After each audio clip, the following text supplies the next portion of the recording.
네, 이번 3GPP에서 지금 진행되고 있는 Non-Terrestrial Network 표준화에 대해서 발표를 맡게 된 이태리 김준비입니다. 여러분들께서 뭐 요즘 스타링크나 원웹 이런 데서 그 에리오 관련된 위성들을 많이 띄우고 있죠. 그래서 지금 에리오를 이용한 커뮤니케이션에 관련된 관심들이 굉장히 높아지고 있습니다. 이제 그것과 이제 그런 스타링크나 원웹에 에서 추구하는 그런 시스템들은 이제 그 기업 자체 표준으로 진행이 되고 있는데, 이거와 별개로 3GPP에서는 이제 5G NR의 그 버티컬 서비스 일환 중에 하나로 3D 네트워크를 이제 서비스하는 non-terrestrial 네트워크에 대한 표준을 진행해 왔고, 지금 이제 워킹 아이템에서 규격화 작업을 진행하고 있습니다. 그와 관련된 히스토리와 백그라운드 히스토리와 지금 진행되고 있는 사항들을 이번 시간에 좀 간략하게 설명해 드리도록 하겠습니다. 먼저 3GPP에서 정의하고 있는 NTN은 다음과 같습니다. 일단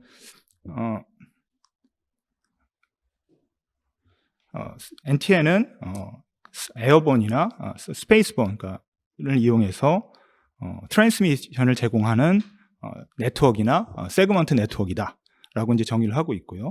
그럼 보시면은 스페이스본은 이제 특히 LEO, MEO, GEO 같은 셀룰라이트 기체들을 이제 주로 고려를 하고 있고, 또 이제 그 에어본 스페이스 같은 것들도 고려를 하고 있습니다. 그래서 햅스하고 UAV, UAS 같은 것들을 이용해서 통신 서비스를 제공하겠다라는 어떤 그런 것들을 이제 NTN이라고 정의하고 거기에 관한 표준을 진행하고 있습니다.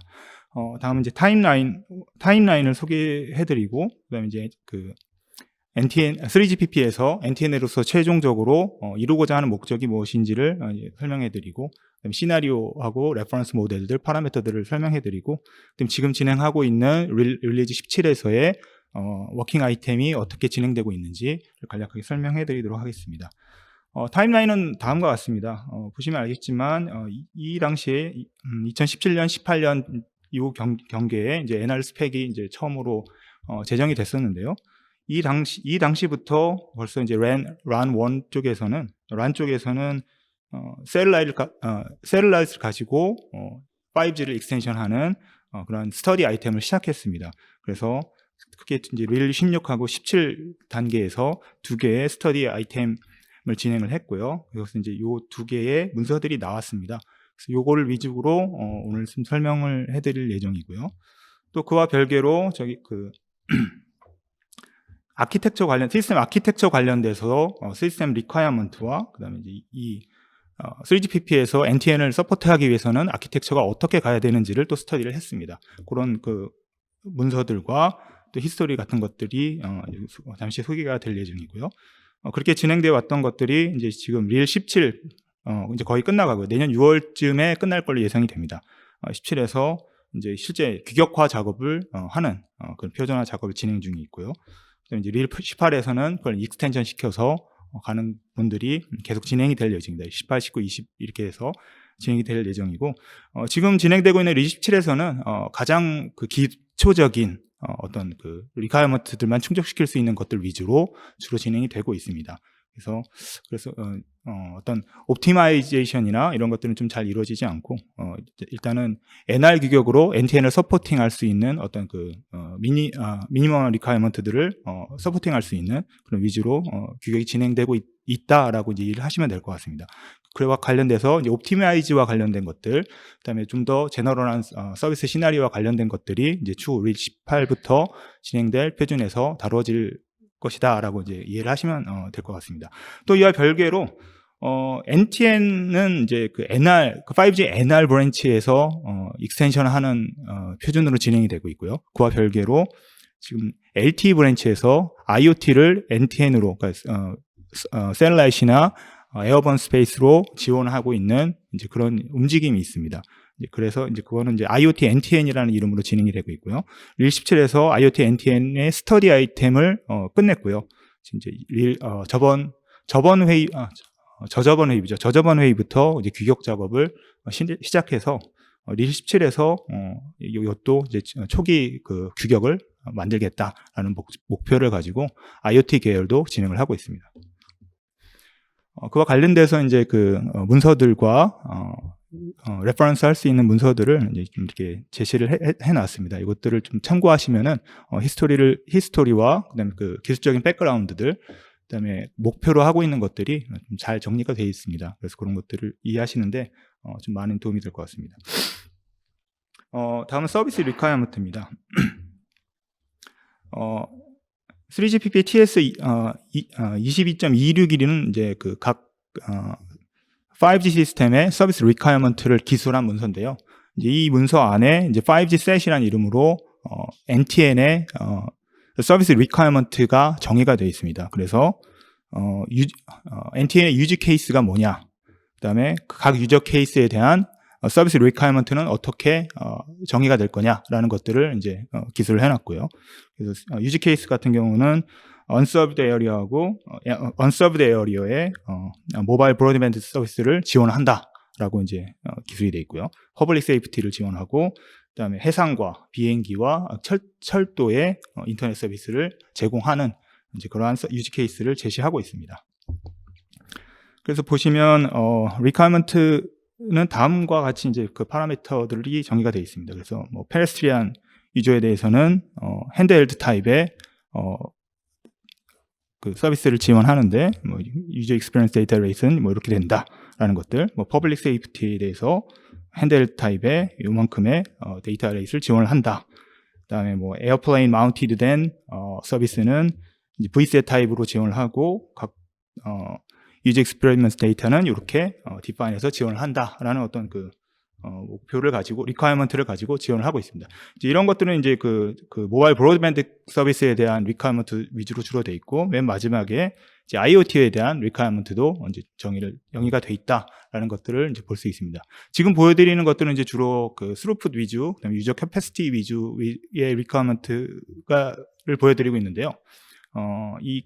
이 문서에 보시면은 이제 뭐 레이턴시 리퀘어먼트 이런 것들도 정의가 되어 있습니다. 그래서 이런 것들을 참조하시면은 NTN이 어떤 서비스를 어떤 리퀘어먼트를 가지고 지금 계획하고 있구나라는 어떤 타겟이 잘 요약이 되어 있습니다. 다음은 이제 서비스 시나리오 디스크립션입니다. 랜 16부터 NTN에 대한 스터디 아이템을 진행했습니다. 그래서 이제 크게 이제 두 개의 결과물들이 나왔는데요. 하나는 이제 TR 38.811 문서에 Study on NR to support NTN이라고 하는 이제 제목으로 문서가 나왔습니다. 문서 제목에서 보시듯이 NTN은 서비스를 하기 위해서 NR이 어떻게 돼야 되는지에 대한 스터디였습니다. 그 얘기는 뭐냐면은 이 3GPP가 진행하고 있는 그 방향은 NTN을 위한 어떤 그 독자적인 규격을 다시 처음부터 만드는 것이 아니라, 기존에 이제 나와 있던 5G NR의 규격 위에 NTN을 서포팅하기 위해서 어떤 체인지들이 인핸스먼트 돼야 되는지, 어떤 규격들이 인핸스먼트 돼야 되는지 위주로 표준화를 진행하겠다라는 이제 의도가 제목에서 이제 명확히 나와 있습니다. 그래서 보시면 이 문서에서는 그 채널 모델을 어떻게 해야 될지를 대한 스터디들이 이루어졌고요.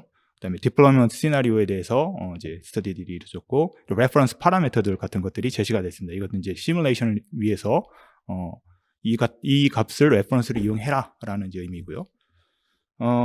그다음에 이제 당연히 이제 NR을 이제 변화시켜야 되니까, 이제 NR의 규격에 어떤 부분들이 임팩트가 있을 것이냐, 어떤 부분들이 변해야 될 것이냐라는 것들을 이제 식별하는 그러한 작업들이 그 스터디 아이템 단계에서 이루어져서 이 결과물들이 이 문서에 담겨 있습니다. 이 두 문서는 굉장히 기술적으로도 정보가 많고 잘 정리가 되어 있습니다. 다른 어떤 TR 문서들이 그렇지 못한 것들도 많은데, 요것들은 이제 처음 NTN에 관심이 있으시고 스터디를 하기를 원하시는 분들이 굉장히 잘 따라갈 수 있게끔 굉장히 테크니컬하게도 깊고 좀 잘 정리가 돼 있다, 많은 노력을 들였다 하는 것들을 여러분들이 보실 수가 있을 겁니다. 그래서 먼저 NTN 표준을 스터디를 하기를 원하시는 분들은 이 두 문서를 먼저 보시는 것들이 굉장히 도움이 될 것 같습니다. 그다음에 이제 두 번째 릴 16 스터디 아이템 단계에서는 이 문서가 이제 완성이 됐고요. 여기서는 이제 여기서 어떤 부분이 어떤 규격이 변해야 될 것들을 식별한 것들이 어떤 방법으로 어떤 방향으로 바뀌어야 된다라는 어떤 솔루션을 크게 제시했다라고 이해를 하시면 될 것 같습니다. 그래서 지금부터 이 두 개의 문서에 이제 기술되어 있는 어떤 기술적인 내용들을 잠깐 소개해 드리겠습니다. 그래서 먼저 이 두 문서에는 NTN의 아키텍처에 대해서 기술이 되어 있습니다. 그래서 크게는 셀라잇을 밴드 파이프 형태의 트랜스페어런트 셀라잇과 그다음에 기지국이 아예 셀라잇에 올라간 OBP 타입의 리제너러티브 셀라잇을 고려하고 있고요. 이랬을 때 아키텍처들이 어떤 형상을 가져야 되는지를 기술하고 있습니다. 그래서 먼저 밴드 파이프의 아키텍처는 기존 란에 여기 이제 지노드 B가 기지국이 지상에 있고 UE가 지상에 있을 때 어떤 셀라잇이 약간 릴레이 같은 형태로 서포팅 되는 그런 모습이고요. 셀라잇 자체에 대한 어떤 특성들이 있으니까 이 셀라잇의 피더 링크, 그다음에 이 서비스 링크 같은 것들을 어떻게 기술할지 이런 것들이 이제 기술이 되어 있습니다. 그다음에 이제 지노드 B가 셀라잇에 올라간 경우는 이제 이 부분이 3GPP의 표준이 될 거고요. 이 부분들은 이제 기지국과 코어 네트워크 간의 인터페이스 같은 것들이 이용이 되겠죠. 그래서 이제 당연히 서비스 링크는 셀라잇과 유저 간의 서비스 링크는 이제 3GPP 규격이 표준화가 진행이 돼야 될 부분들이고, 그다음에 이제 셀라잇 지노드 B하고 게이트웨이 간에는 코어 네트워크 간에는 이제 어떤 링크를 어떤 인터페이스를 쓸 거냐, 그러니까 3GPP 기반의 규격을 쓸 거냐, 넌 3GPP 규격을 쓸 거냐, 이런 것들은 지금 오픈되어 있다라고 이제 이해를 하시면 될 것 같습니다. 그다음에 또 많은 분들이 관심을 갖는 요소들 중에 하나가 셀라잇 간의 통신 링크, 인터셀라잇 링크는 어떻게 할 거냐에 대한 부분들도 이제 기술이 되어 있습니다. 그래서 3GPP NTN에서는 지노드 B가 셀라잇에 올라간 경우에만 인터셀라잇 링크를 고려하겠다라고 지금 정의가 되어 있습니다. 그래서 이런 트랜스페어런트한 셀라잇 같은 경우에는 인터셀라잇 링크를 고려하지 않는다라고 이해하시면 될 것 같습니다. 그래서 지금 표준화가 진행되고 있는, 거의 이제 끝나가죠. 내년 6월에 완료가 되는데요. 이 트랜스페어런트한 셀라잇만 가정하고 지금 규격화가 진행이 되고 있습니다. 다음은 이제 UE 타입에 대한 어떤 레퍼런스 모델이 되겠습니다. 그래서 크게 Vset 타입, DC 형태의 Vset 타입 UE하고 핸드헬드 타입의 단말 UE를 이제 고려를 하고 있습니다. 그래서 KA 밴드, Vset 타입은 이제 주로 KA 밴드, 업링크 20기가, 업링크 30기가, 다운링크 20기가 이렇게 고려를 하고 있는 것 같고요. 레퍼런스 모델인데 꼭 이걸 이게 정해졌다라고 이해를 하시는 게 아니라 시뮬레이션을 위한 레퍼런스 값으로 이렇게 설정을 했다라고 이해를 하시면 될 것 같고요. 그다음에 이제 S밴드, 핸드헬드는 S밴드 2기가대를 지금 레퍼런스 모델로 고려를 하고 있다라고 이해를 하시면 될 것 같습니다. 그래서 Vset 타입과 핸드헬드 타입은 이제 크기나 이런 것들이 다르기 때문에 트랜스미트 파워와 안테나 크기와 그다음에 이제 어떤 안테나 개인 값들이 다르고요. 기존 스터디 페이지에서는 이제 안테나 개인에 대해서 이제 이렇게 정의를 했었고요. 특히 이제 핸드헬드 타입에 대해서 0dBi로 이제 정의를 했었는데, 요게 이제 지금 릴 17 표준에서는 핸드헬드 타입 위주로 좀 진행이 되지 않고 Vset 위주로 진행이 됐다라고 이해를 하시면 될 것 같고요.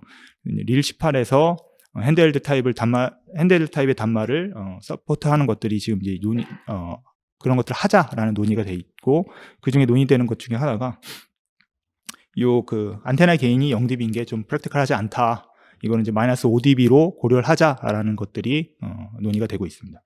그런 파라미터들 같은 것들도 이렇게 제시가 돼 있다라고 이제 이해를 하시면 될 것 같고요.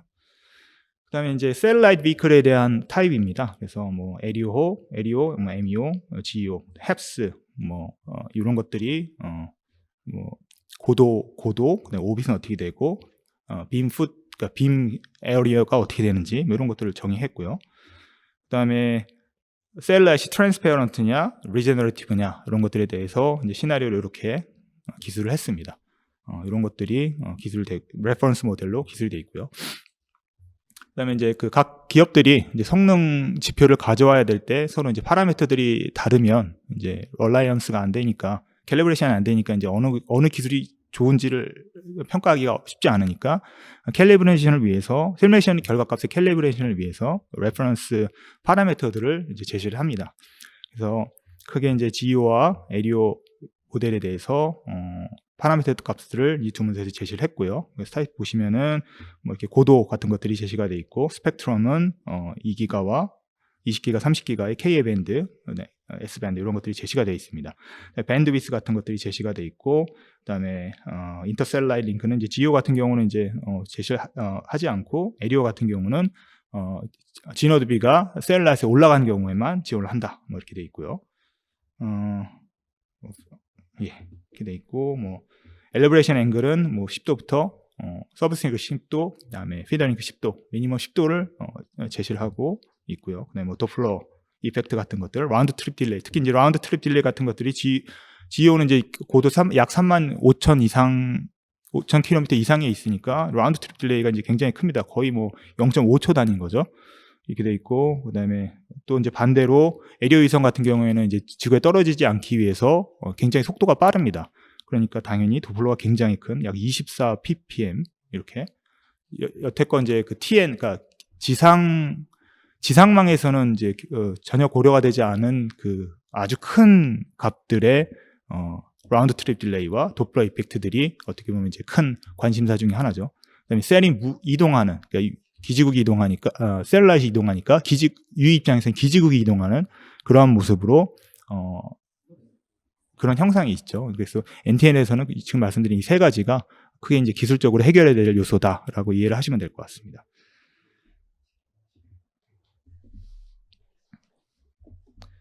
네, 이렇게 시나리오를 스터디 아이템에서 디스크립션한 시나리오를 바탕으로 이제 17에서 다음과 같은 워킹 아이템 디스크립션을 정의를 했습니다. 그래서 요 내에서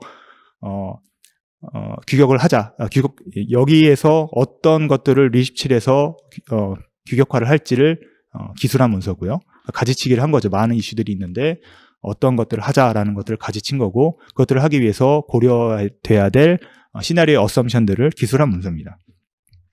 그래서 보시면 릴 17의 스콥은 일단은 그 GEO와 LEO 셀라리 위주로 돼 있다. 그다음에 단말은 GNSS 캐퍼빌리티를 갖는다. 이거는 이제 그 GPS 같은 겁니다. 그러니까 단말이 자기 위치를 알아야 되는 그런 리퀘어먼트를 가정한다라는 것들이고요. 예, 그런 것들이 제시가 돼 있고요. 그래서 말씀드렸듯이 이제 NTN을 지원하기 위해서, NTN을 지원한다는 얘기는 크게 이제 NR 규격을 인핸스해서 NTN을 지원하는 건데, 결국 이제 셀라이트 기지국을 지원하는 건데요. 그럴 때 이제 어떤 요소들이 NR의 규격이 변화가 돼야 되느냐, 것들이 이제 이슈가 되겠죠. 이제 그 이슈가 발생하는 이유는 아까 말씀드렸듯이 크게 셀라이트의 특징 중에 하나인 롱 프로파게이션 딜레이, 도플러가 굉장히 크고 또 셀이 이동하는 그 세 가지 이슈들을 어떻게 해결할 거냐, NR 규격을 바꿔서 인핸스먼트 해서, 이런 것들이 이제 그 릴 17의 주된 포인트다라고 이해를 하시면 될 것 같습니다. 그래서 이제 가정을 일단 FDD를 가정한다. 그 다음에 Earth Fix 트래킹 에어리어에 빔은 Earth Fix도 돼 있고 픽스나 무빙 셀을 둘 다 고려한다. UE는 GNS 캐퍼빌리티를 가져서 사전에 그 UE와 셀라이트 간의 그 타임 동기와 프리퀀시 동기를 사전 컴펜세이션 한다라는 그런 이제 방향으로 가고 있습니다. 그다음에 위성은 밴드 타입 형태의 트랜스페런트 위성을 고려한다. 이렇게 이제 진행이 되고 있습니다. 그래서 크게 이제 네 가지 이슈에 대해서 규격화를 하기로 합의를 보고, 이 네 가지 이슈에 대해서 진행을 하고 있습니다. 그래서 처음에는 이제 타임 릴레이션 인핸스먼트입니다. 즉 이제 이 프로파게이션 딜레이가 워낙 크기 때문에 기존에 이제 유의가 기지국이 사용자한테 야 너가 언제 어떤 액션을 해라는 것들을 이제 가르쳐주는 컨트롤 메시지들이 사실 날아갔는데요. 이런 것들의 그 표현하는 단위가 요 프로파게이션 딜레이가 뭐 500ms 단위니까 기존에 표현할 수 있는 단위를 넘어선 거죠. 그래서 이런 것들을 새롭게 정의를 해줘야 되는데 요 타임 값들을 어떻게 정의를 해줄까라는 것들이 이제 타이밍 릴레이션십 관련된 내용이다라고 이해를 하시면 될 것 같고요. 그래서 가장 간단한 방법 중에 하나로 기존 타이밍 메커니즘에 위성 때문에 새롭게 도입된 K 옵셋이라는 거를 도입을 하자. 그래서 K 옵셋 하나로 나머지를 이렇게 위성에 의한 값들을 크게 컴pensation을 하고 나머지 것들은 이제 NRE 규격에서 컴pensation을 했던 타이밍 릴레이션 값 표현하는 메커니즘을 그대로 재활용을 하자라는 방향으로 진행이 되고 있습니다. 그다음에 이제 당연히 도플러하고 프로파게이션 딜레이에 의해서 업링크에 대한 싱크와 업링크의 타임 프리퀀시 싱크 문제가 이제 발생을 하겠죠. 왜냐면 얘가 움직이면은 이제 빠르게 움직이니까 도플러가 크게 발생해서 이제 도플러 시프트에 의한 프리퀀시 업셋이 크게 발생할 거고 또 타임 얼라이먼트도 이제 크게 틀어질 테고요. 이런 것들을 어떻게 해결할까? 이런 것들이 사실 NR에서도 있었죠. 근데 이제 그 단위 자체가 이제 완전히 굉장히 커졌기 때문에 이것들을 어떻게 해결할까라는 것들을 이제 고민을 하다가 유이가 자기 위치를 GPS, GNSS 시스템을 이용해서 알고 그다음에 위성이 자기 위치와 이동 정보를 이제 뿌려주면 여기와 여기 사이에 프로파게이션 값과 그다음에 얘가 이동하는 속도를 아니까 도플러를 미리 계산해서 유이가 사전에 프리컴pen세이션 해서 업링크를 하자라는 걸로 지금 이제 표준이 진행이 되고 있습니다. 그래서 이제 유이가 GNS 캐퍼빌리티를 갖는다라는 것들이 좀 굉장히 중요해졌고요. 표준화 진행하는 방향은 어떤 정보를 여기가 이제 위성의 에퍼메리스 정보라고 하죠. 이 위성의 위치 정보를 어떻게 알려줄까, 어떤 포맷으로 알려주고 어떤 방법을 알려줄까라는 것들이 지금 이제 표준화가 구체적으로 진행이 되고 있습니다. 그다음에 이제 하크 프로세스에 관련된 것들이 있습니다. 그래서 이제 하크 프로세스가 이제 NR이 스탑 앤 웨이트 방식으로 동작하기 때문에 이게 패킷을 전송하고 에크를 받을 때까지 이제 기다려야 되는 것들이 이제 굉장히 있죠. 그때까지 쉬어야 되는데 이제 그런 것들에 대한 커패시티 스루풋 로스를 이제 줄이기 위해서 NR에서는 이제 하크 프로세스를 16개까지 뒀는데 이제 이게 워낙 프로파게이션 딜레이가 길다 보니까 이제 16개 갖고는 안 되는 거죠. 그래서 이걸 이제 32개로 늘리자라는 것들이 진행이 되고 있고 그다음에 어떤 패킷들은 하크 프로세스를 아예 디스레이블링 시키자 이런 쪽으로 진행이 되고 있습니다. 그래서 이런 것들을 시그널링 하기 위해서 어떤 것들이 DCI 포맷 같은 것들이 어떻게 바뀌어야 되는지 또 하크에 관련된 코드북들이 어떻게 바뀌어야 되는지에 대한 표준화가 지금 진행이 되고 있습니다. 마지막으로 이제 빔 레이아웃 관련된 것들, 셀라이트과 지상의 빔 레이아웃이 굉장히 다르고 빔을 이용하는 형태가 굉장히 다른데요. 특히 이제 이런 것들, TN의 규격을 가지고 NTN의 셀라이트의 특징을 갖고 있는 빔을 어떻게 매니지먼트 할 거냐. 셀을 어떻게 디플로이 레이아웃을 갖출 거냐라는 것들이 이제 굉장히 이슈가 됐었는데요. 릴 17에서는 일단은 크게 두 가지 시나리오를 이제 어그리먼트하고 그 두 가지 시나리오가 기존 NR 규격을 재사용해서 서비스하는데 큰 문제가 없다라는 것들까지 이제 모두를 동의해서 이제 그 두 가지 시나리오에 대해서 나머지는 이제 규격 이슈가 아니라 구현 이슈로 남겨둔다라고 해서 이제 요 부분들은 이제 크게 규격화를 진행하지 않고 이제 릴 17에서는 일단은 클로즈 하는 분위기입니다. 네, 이상입니다.